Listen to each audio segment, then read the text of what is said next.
Assalamualaikum Sobat Football United. Ringan amatiran ala gua. Semoga Sobat Football United sehat-sehat selalu, sehat-sehat sekeluarga. Kali ini gue ingin membahas terkait dengan ada kabar yang paling terbaru, di mana Chelsea mendapatkan pelatih baru, Enzo Maresca.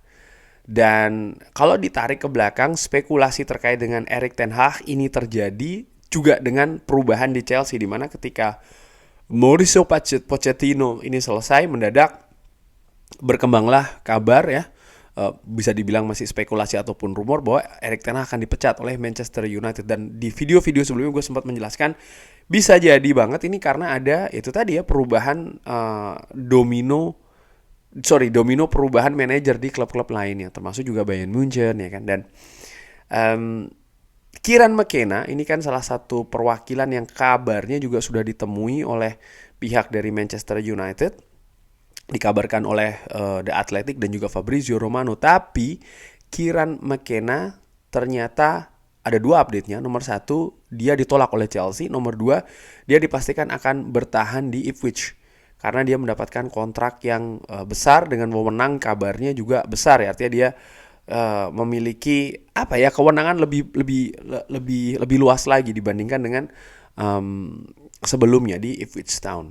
Nah, apa ini artinya bagi Manchester United? Akankah ini merubah situasi dari Manchester United? Menurut gue bisa jadi demikian.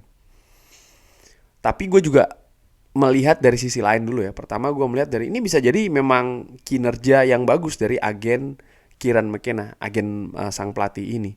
Dimana ya Kieran McKenna masih hijau ya, gue bilang dia baru memiliki pengalaman di tim senior di Ipswich Town ini. Memang sukses luar biasa back to back dari League One, lalu promosi dari Championship ke Premier League. Tapi kapasitas dia menurut gue masih belum lah untuk memegang klub seperti Chelsea, apalagi Manchester United. Manchester United butuh kapasitas yang lebih dari itu, butuh pengalaman juga yang lebih, butuh pelatih dengan mungkin pengalaman juga mendapatkan trofi ya kan, mendapatkan atau pernah menangani tim yang juara, katakanlah demikian, juara apapun lah itu. Sementara Kieran McKenna ini kan belum pernah.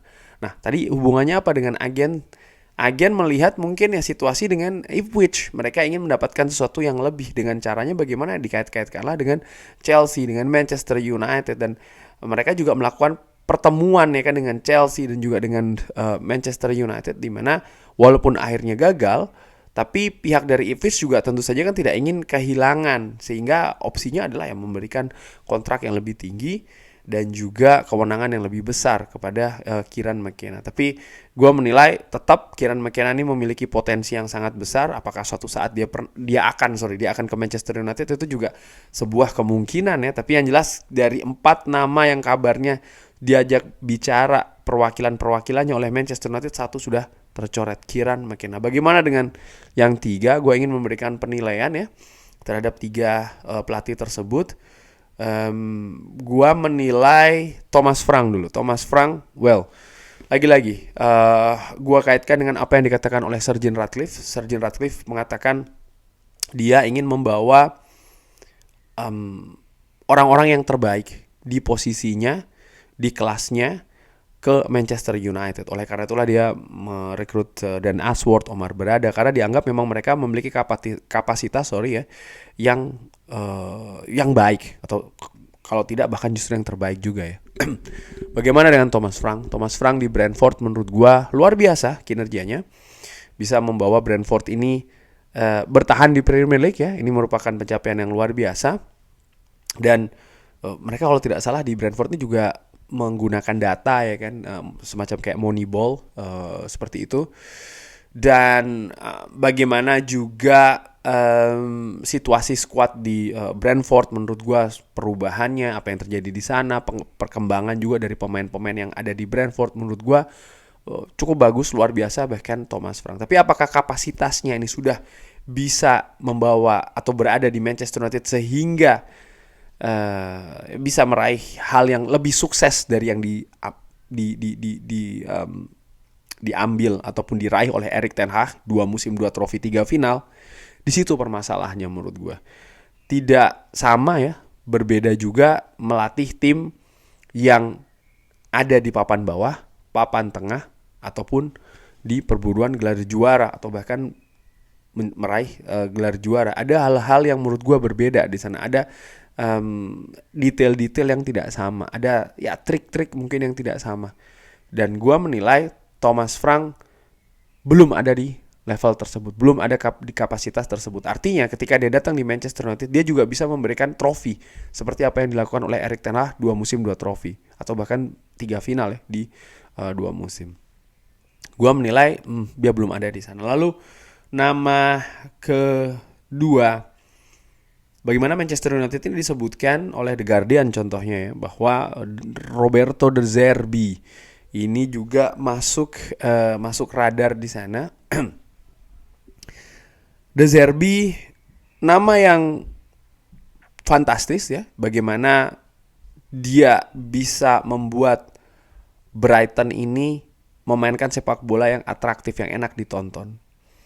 Bahkan namanya sempat dikaitkan dengan Liverpool, dikaitkan dengan Barcelona. Karena dinilai kapasitasnya bisa lebih besar lagi, lebih naik lagi di klub yang mungkin ukurannya lebih besar dari Brighton. Tapi satu hal sih yang gue lihat dari De Zerbi ini adalah komitmen. Ada penurunan yang cukup besar kalau dilihat di Brighton ya, terutama setelah namanya dikaitkan dengan tim-tim lain. Gue menilai, termasuk juga dengan Manchester United tentu saja. Dan disinilah menurut gue ketika gue bandingkan dengan Erik ten Hag ya, secara head to head, bagaimana Erik ten Hag yang situasinya serba tidak pasti, tapi dia tetap komit di Manchester United dengan menolak tawaran dari Ajax, tawaran dari Bayern Munchen. Dan dari situ gue menilai De Zerbi kayaknya kok ya, gue khawatir ketika dia mungkin di Manchester United katakanlah berhasil 2 musim, 3 musim, atau bahkan 4 musim, lalu ada tawaran mungkin dari Real Madrid ya, dia akan meninggalkan Manchester United. Itu yang gue khawatirkan, karena gue ingin sebenarnya pelatih atau manajer itu jangkanya panjang di Manchester United. Gue betul-betul melihat sosok seperti kayak Thomas Tuchel, siapa tuh yang di Liverpool, Jurgen Klopp ya, lalu Pep Guardiola, ataupun juga Mikel Arteta, yang memang mereka rata-rata jangka panjang, sehingga project ini juga terus berkelanjutan ya. Itu yang sebenarnya gue harapkan manajer di Manchester United gitu, tidak hanya 2 atau 3 musim saja, walaupun mungkin meraih kesuksesan ya, tapi ada sesuatu yang bisa berkelanjutan lebih panjang lagi gitu loh. Memang kalau kayak Sir Alex Ferguson 26 tahun ya nggak seperti itu juga gitu, tapi paling tidak lebih lama dari sekedar 3 atau 4 musim. Ada hal betul-betul yang, karena ukuran klub Manchester United ini sangat besar, banyak hal yang terkait satu sama lain, dan yang gue khawatirkan adalah kalau pergantian ini terjadi setelah 3 atau 4 musim saja, apalagi kejadiannya agak mendadak gitu ya, ini akan merusak project yang menurut gue memang Manchester United ini butuh sesuatu yang lebih tinggi lagi gitu loh. Di samping juga ya memang di Brighton pun dia juga tidak bisa secara konsisten ya kan menerapkan permainan yang bagus di Brighton seperti ketika musim-musim ataupun periode sebelumnya di Brighton itu sendiri, sehingga gue menilai De Zerbi mungkin tidak ya. Dan sekali lagi dia belum ada pengalaman membawa klub sebelumnya itu mungkin bisa dikatakan meraih juara, sehingga kalau gue lihat akankah dia juga bisa katakanlah ketika dia di Manchester United lalu membawa Manchester United seperti yang Erik ten Hag bawa ya, artinya 2 musim 2 gelar juara, 2 trofi, ini juga dijadikan tanda tanya besar. Gue kalau melihat Roberto De Zerbi ini pernah sebagai manajer membawa Shakhtar Donetsk menjadi juara Super Cup, dan juga Foggia menjadi juara di Coppa Italia Lega Pro. Jadi memang strata di Italia, kompetisi di Italia, tapi yang bawah gitu ya. Selebihnya kalau melihat di klub-klub sebelumnya seperti kayak Sassuolo dan juga Brighton, dia belum ada belum ada gelar trofi menurut gue. Dan ini penting sih sebenarnya. Kenapa gue melihat trofi ini penting ya? Dia bisa disebut pelatih juara gitu loh. Dia membawa klub menjadi juara, dan ini berbeda caranya, trik-triknya dan lain-lainnya. Jadi menurut gue juga De Zerbi nampaknya tidak. Thomas Tuchel pun juga seperti itu. Gue menilai Thomas Tuchel walaupun dia bisa meraih trofi dengan yang tentu saja yang paling fenomenal dengan Chelsea ya, menjadi juara Liga Champions, tapi juga banyak yang mengatakan kalau itu kan juga kinerja nggak 100% dari Thomas Tuchel, karena sebelumnya kan ada pelatih yang sebelumnya juga yang di Chelsea, sehingga dia hanya melanjutkan saja, katakanlah demikian ya. Tapi bagaimana dia juga menjadi juara di Ligue 1 bersama dengan Paris Saint-Germain, dengan Bayern München tentu saja. Jadi dia punya materi, atau sebagai material katakanlah demikian, sebagai pelatih juara. Hanya saja kelemahannya menurut gue adalah bagaimana Thomas Tuchel ini sering tidak akur dengan manajemen klub-klub sebelumnya. Nah ini dia, lagi-lagi ya, 2 tahun berubah lagi. Ini yang gue khawatirkan dari seorang Thomas Tuchel. Dan apakah dia ketika datang ke Manchester United bisa membawa Manchester United mendapatkan trofi, katakanlah demikian. Dia punya material itu sih.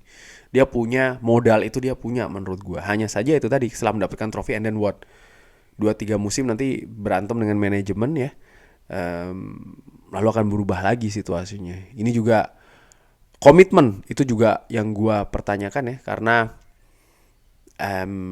dengan klub-klub sebelumnya gue menilai juga ada kayak kekurangan komitmen gitu loh. Dia sehingga pun akhirnya dia bertikai ataupun memiliki beda pandangan yang cukup jelas ya, cukup lebar dengan manajemen klub-klub sebelumnya. Akhirnya dia selesai. Dan ini yang gue tidak inginkan di Manchester United. Apakah ada nama lain ya? Ya, gue tidak melihat ada kabar-kabar di media menyebutkan nama lain, seperti kayak mungkin banyak juga sobat Football United yang menyebutkan bagaimana Zinedine Zidane. Sekali lagi, gue coret besar-besar Zinedine Zidane bukan karena apa ya, tapi karena memang tidak pernah ada mengarah ke sana gitu ya. Pemberitaan di media tidak ada. Dan gue secara dengan amatiran pun juga menilai kalau seandainya Zinedine Zidane ingin ke Manchester United, ini sudah terjadi gitu loh. Ini sudah terjadi beberapa musim sebelumnya.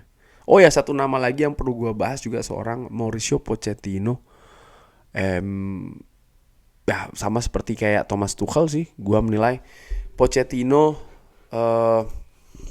ini mungkin pembahasan terakhir ya, bagaimana memang Pochettino ini bagi sobat Football United yang tahu kan, memang pernah gue singgung sebagai calon yang sebenarnya lebih gue referensikan, katakanlah demikian, ketika memang ada persaingan dengan Erik ten Hag untuk menjadi manajer di Manchester United. Tapi bagaimana saat ini, sama seperti Thomas Tuchel sih, yang gue khawatirkan adalah pertikaian dengan manajemen. Dia di Tottenham Hotspur sempat diberikan waktu sedikit ya, katakanlah lebih panjang, dan dia hampir membawa kesuksesan. Bahkan menurut gue bisa membawa Tottenham Hotspur ke final Liga Champions itu sudah sesuatu yang wah ya, walaupun dia tidak ada trofi pada saat itu di Tottenham Hotspur. Di Paris Saint-Germain menjadi juara Liga, udah itu gitu ya. Yang mungkin ada trofi The Champion juga di Paris Saint-Germain, tapi gue menilai ya dia secara teknis mungkin, secara karakter dia bagus gitu ya. Tapi apakah dia bisa membawa Manchester United ini seperti yang Erik ten Hag bawa 2 musim dengan situasi yang kacau itu tadi? Tanda tanyanya di situ. Dan sedangkan dengan di PSG saja dia juga tidak terlalu lama kan di sana. Kabarnya juga ada situasi dengan manajemen. Dengan Chelsea pun juga demikian. Dia harus berakhir lebih cepat karena ada situasi dengan manajemen juga. Dan apakah ini tidak akan berulang di Manchester United? Kalau seandainya ke Manchester United, ini kan tanda tanya besarnya ada di situ. Sehingga dari nama-nama yang tadi gue lihat ya, gue sebutkan, gue review, sebenarnya nama yang paling mungkin ya memiliki. Jadi begini, kan disebutkan memang manajemen Manchester United ini mencari head coach. Jadi di posisi di bawah sporting director yang mungkin bisa bersinergi lebih enak, bisa melanjutkan apa yang direncanakan oleh sporting director tersebut, mengimplementasikan di atas lapangan dengan situasi lebih nurut. tidak terlalu banyak memiliki kemungkinan bertentangan ya. Nama-nama seperti Thomas Tuchel, Pochettino, menurut gua peluangnya agak besar nih bertentangan dengan manajemen. Bagaimana dengan De Zerbi dan juga Thomas Frank? Ya mungkin mereka akan lebih nurut ya, tapi kapasitasnya itu yang dijadikan tanda tanya besar. Di samping juga mungkin manajemen Manchester United justru menginginkan sosok yang lebih katakannya lebih mudah diatur lagi dengan mungkin pengalaman yang lebih sedikit. Dan di situ menurut gue bisa jadi ada pada sosok Kieran McKenna sebenarnya. Tapi dengan selesainya Kieran McKenna artinya tidak jadi kemana-mana dari Ipswich, gue justru menilai apakah ini berarti Manchester United akan terus bersama dengan Erik ten Hag? Ini merupakan sebuah kemungkinan juga sih. Bagaimana dengan dua nama lain sebelum gue akhiri video ini, Graham Potter dan juga Gareth Southgate. Dua nama ini menurut gue menjadi kuda hitamnya sih. Mereka sudah memiliki hubungan ya sebelumnya, dan ini menjadi faktor kunci. Seperti gue katakan ya, sinergi itu yang dicari. Salah satu faktor terbesarnya. Graham Potter pernah bekerja sama dengan Dan Ashworth, dan Gareth Southgate juga kenal dengan atau sempat bersinggungan juga dengan Dan Ashworth, bahkan dengan Sir Dave Braithwaite ya kan. Sehingga mereka bukan sosok baru. Jadi di situ gue menilai ya dua nama ini bisa jadi kuda hitam. Dan tapi kalau gue balikan lagi ke analisa yang sebelumnya secara dengan amatiran ya, apakah mereka bisa membawa Manchester United seperti yang Erik ten Hag bawa 2 musim 2 trofi 3 final? Di situ tanda tanya besarnya. Namun walaupun gue menilai nampaknya situasinya kok lebih mengarah akan ke Erik ten Hag lagi, gue tetap berpikir tidak 100% akan seperti itu. Karena ada satu faktor besar juga, yaitu adalah bagaimana biasanya manajemen baru itu ingin membawa orang yang baru juga, itu orangnya yang baru. Dan dalam hal ini juga bisa jadi pelatih atau manajer yang baru. Hanya saja balik lagi ya, nama-namanya yang akan dipilih nampaknya tidak akan jauh dari yang gue sebutkan tadi di atas. Tapi bagaimana menurut Sobat Football United dari nama-nama tadi yang secara ringan amatiran dibahas? Adakah menurut Sobat Football United yang dia lebih baik dari Erik ten Hag? Dia bisa membawa lebih dari 2 trofi di 2 musim, lebih dari 3 final di 2 musim dengan situasi yang belum stabil? Silahkan drop di kolom komen siapa namanya. Terima kasih sudah menyaksikan. Jangan lupa like, subscribe. Wassalamualaikum warahmatullahi wabarakatuh. Thank you.